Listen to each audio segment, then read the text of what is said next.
அனைவருக்கும் வணக்கம். நாம் இன்றைக்கி பார்க்க போகிறது நியூமரிக் டிஜிட்டல் 1000+P அப்படிங்கிற மாடலில் பீப் சவுண்டை அடிக்குது. இது என்னங்கிறத நம்ம பார்ப்போம். இப்போ பார்த்தீங்கன்னா யூபிஎஸ் வந்து ஆன் ஸ்டேட்டில் இருக்குது. பார்த்தீங்கன்னாலே உங்களுக்கு தெரியும், 3வது இண்டிகேட்டர் வந்து எரியுது பாருங்கள். இப்போ யூபிஎஸோடைய பவர் லைன் வந்து நம்ம ஜங்ஷன் பாக்ஸில் கொடுத்துருக்கோம். பார்த்தீங்கன்னா இப்போ ஜங்ஷன் பாக்ஸ் ஆன் ஸ்டேட்டஸில் தான் இருக்குது. இப்போ நம்ம இதை ஆஃப் பண்ணுறோம். ஆஃப் பண்ணோடனையும் இப்போ உங்களுக்கு யூபிஎஸில் ஒரு பீப் சவுண்ட் கேட்டுது.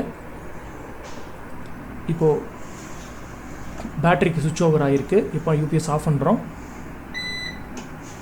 யூபிஎஸ் ஆஃப் பண்ணிட்டோம். இப்போ பார்த்தீங்கன்னா பேட்டரியோட பவரும் கட் ஆகிருக்கு.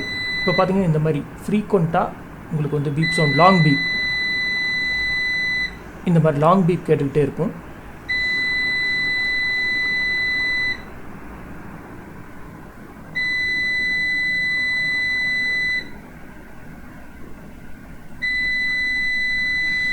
இந்த இஷ்யூவை எப்படி சால்வ் பண்ணியிருக்கோம் அப்படின்னு பார்த்தீங்க அப்படின்னா, இதனுடைய போர்டு தான் இஷ்யூ அப்படின்னு சொல்லி நியூமரிக் சைடில் சொல்லியிருக்காங்க. அதனால் நம்ம சேஞ்ச் பாருங்கள். இப்போ நான் மறுபடியும் ஆன் பண்ணுறேன்.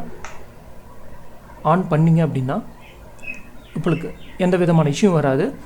உங்களுக்கு பேக்கப் எல்லாமே நிற்கும், எந்த விதமான பிரச்சனையும் இருக்காது. பட் நீங்கள் பவர்லேயும் யூபிஎஸ்லேயும் ஆஃப் பண்ணிட்டீங்க அப்படின்னா இந்த மாதிரியான பீப் சவுண்டு உங்களுக்கு தொடர்ந்து கிடைக்கும். பாருங்கள், இப்போ நான் ஆஃப் பண்ணுறேன்.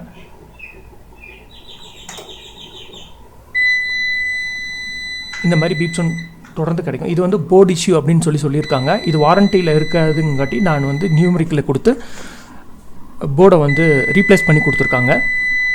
இப்போ எந்த பிரச்சனையும் இல்லாமல் நான் ஒர்க் பண்ணிகிட்ருக்கேன். இது ஒரு தகவலாக போடும்போது உங்களுக்கு கொஞ்சம் ஈஸியாக இருக்கும் அப்படிங்கிறதுக்கு தான் இந்த தகவலை நான் உங்களுக்கு ஷேர் பண்ணுறேன். பாருங்கள், இப்போ நான் ஆன் பண்ணுறேன். இப்போ எந்த விதமான பிரச்சனையும் கிடையாது. இந்த மாதிரியான எலக்ட்ரானிக்ஸ் தகவல் உங்கள்கிட்ட கொண்டு வந்து சேர்க்கறதுக்கு இந்த சேனலை லைக் பண்ணுங்கள், ஷேர் பண்ணுங்கள், சப்ஸ்கிரைப் பண்ணுங்கள். நன்றி, வணக்கம்.